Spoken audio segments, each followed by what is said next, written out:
এবার প্রার্থীদের প্রচারণা নিয়ে জানাতে চট্টগ্রাম থেকে যুক্ত হচ্ছেন সহকর্মী আব্দুল্লাহ রাকিব। রাকিব, আমরা জানি ইতিমধ্যে তারেক রহমানের আগমনকে ঘিরে চট্টগ্রামে বেশ উচ্ছ্বসিত রয়েছেন বিএনপির কর্মীরা। পৌলগ্রাউন্ড মাঠে কালকে তিনি জনসমাবেশে বক্তব্য রাখবেন। তো সেক্ষেত্রে চট্টগ্রামের আসনগুলোতে আসলে প্রার্থীদের প্রচারণা কেমন চলছে আর ভোটাররা কি প্রত্যাশা রাখছেন?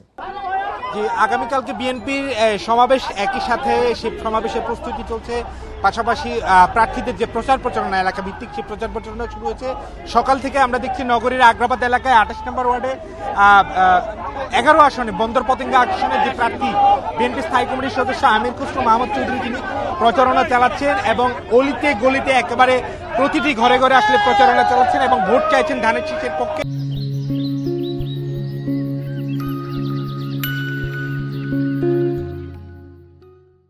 আমরা দেখছি তার সাথে দলের বিভিন্ন অঙ্গ সংগঠনের নেতাকর্মীরাও নির্বাচনী প্রচারণা আছেন এবং একেবারে প্রত্যেকটি ঘরে ঘরে প্রত্যেকটি দোকানে যাদেরকেই দেখা পাচ্ছেন আছে ভোটার যারা আছেন এই এলাকার, তাদের কাছে তাদের বিএনপির যে প্রতিশ্রুতি সেই প্রতিশ্রুতি তুলে ধরছেন এবং তাদের যে আগামী দিনের যে দেশ গড়ার যে অঙ্গীকার সেই কথাটি বারবার ভোটারদের কাছে তুলে ধরছেন। বিশেষ করে আমরা দেখছি একেবারে যারা গরিব ছিলেন বা যারা গরিব এই এলাকার বাসিন্দা, তাদের কাছে ফ্যামিলি কার্ড সহ আগামীতে তাদের জন্য যে কাজগুলো বিএনপি করবে সে কাজের প্রতিশ্রুতি তুলে ধরা হচ্ছে।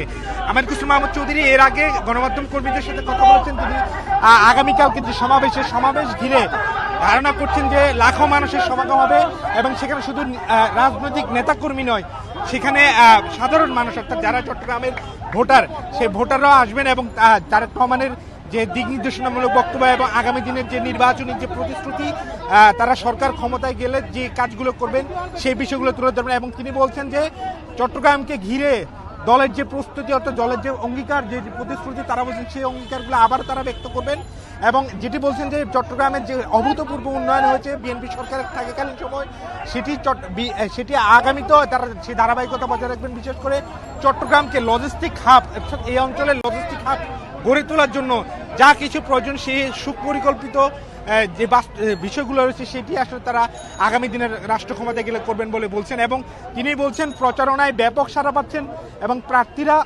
প্রতিটি অলিগলিতে যাচ্ছেন এবং সেখানে বলছেন যে অভূতপূর্ব সাড়া এবং আগামী দিনে 12 তারিখ যে নির্বাচন সেই নির্বাচনের দিন ভোটাররা বিপুল উৎসাহ উদ্দীপনা নিয়ে কেন্দ্রে যাবেন এবং আগামী দিনের যে ধানের শীষ প্রতীক সেটিতে আসলে তারা ভোট দিয়ে জয়যুক্ত করবেন বলে প্রার্থীরা আশা করছেন। চট্টগ্রাম থেকে নির্বাচনী প্রচারণার খবর জানাচ্ছিলেন সহকর্মী আব্দুল্লাহ রাকিব।